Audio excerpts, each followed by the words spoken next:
آتے ہیں،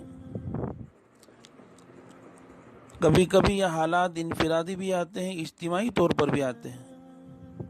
ہم یہ نہ سمجھے کہ پوری دنیا کے اندر جو وبا پھیل رہی ہے دوسرے کے گناہوں کی وجہ سے، نہیں، ہم یہ سمجھے کہ میرے گناہ کی وجہ سے، میرے گناہوں کی وجہ سے، اور خاص کر کے مسلمانوں کے گناہوں کی وجہ سے یہ پوری دنیا میں ابھی حالات جو چل رہے ہیں لاک ڈاؤن کا، اللہ پاک نے سب کو گھر کے اندر بٹھا دیا اور بٹھا کر سوچنے اور سمجھنے کا ایک موقع دیا ہے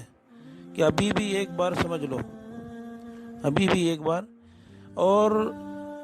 احادیث کی کتابیں پڑھنے سے اور تواریخ کی کتابیں پڑھنے سے میرے بھائی یہ معلوم ہوتا ہے کہ شاید جب سے دنیا بنی ہے تب سے لے کر ابھی تک اتنا بڑا عذاب پوری دنیا میں کبھی نہیں آیا، کبھی نہیں آیا۔ حضرت نوح علیہ السلام کے زمانے میں 6 مہینے تک عذاب رہا تھا، پوری قبیلے کے اندر پانی بھر گیا تھا، لیکن تاریخ کے پڑھنے سے معلوم ہوتا ہے کہ حضرت نوح علیہ السلام کا جو قبیلہ تھا، وہ حضرت نوح علیہ السلام کی جو بستی تھی اسی کے اندر تھا، پوری دنیا میں نہیں تھا۔ حضرت جتنے بھی انبیاء کرام دنیا میں آئے ان کی قوموں کے اوپر نہ ماننے کی وجہ سے جو اللہ کا عذاب آیا ہے وہ اپنی محدود قوم تک آیا ہے، لیکن آج اتنا بڑا عذاب پوری دنیا کے اندر بڑے بڑے سرماؤں کی گردنوں کو اللہ نے جھکا دیا، اور جس کو ناز تھا اپنی سپر پاور طاقت کے اندر، اور جس کو گھمن اور غرور تھا کہ ہمارا کوئی مقابلہ نہیں کر سکتا، اللہ فرماتے ہیں مجھے تباہ کرنے کے لیے پانی کی بھی ضرورت نہیں، ہوا کی بھی ضرورت نہیں، پتھر کی ضرورت نہیں، بم اور بارود کی ضرورت نہیں ہے، میں نہ دکھائی دینے والے وائرس کے ذریعے سے میں ہلاک کر سکتا ہوں۔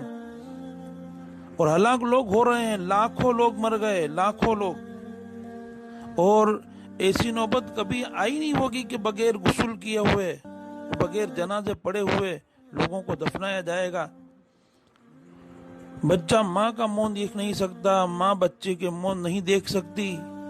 دور رکھ دیا جاتا ہے۔ یہ کتنے بڑے اللہ ہم سے ناراض ہو چکے ہیں، اور یہ ہلاکت اور بربادی کی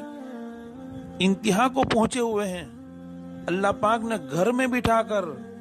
بٹھا کر سوچنے اور سمجھنے کا موقع دیا ہے،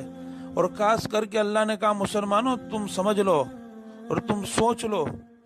جب میں بلاتا تھا مسجد میں اس وقت تم اپنے کاموں سے فارغ نہیں ہوتے تھے، دنیا کی چیزوں کو بڑا سمجھا تھا، اور آج میں تم سے اتنا ناراض ہو چکا ہوں کہ اب تمہیں میری مسجد میں آنے کی ضرورت نہیں، میرے گھر میں آنے کی ضرورت نہیں ہے۔ میرے بھائیوں اور میری بہنوں، ابھی بھی ہم نہیں سنبھلے تو اس سے بھی خطرناک دین آئیں گے، لکھ کے رکھ لو، اس سے بھی کٹھین دین آئیں گے۔ اور دعا کرو میری مائیں بہنیں، اور دعا کرو میرے بھائی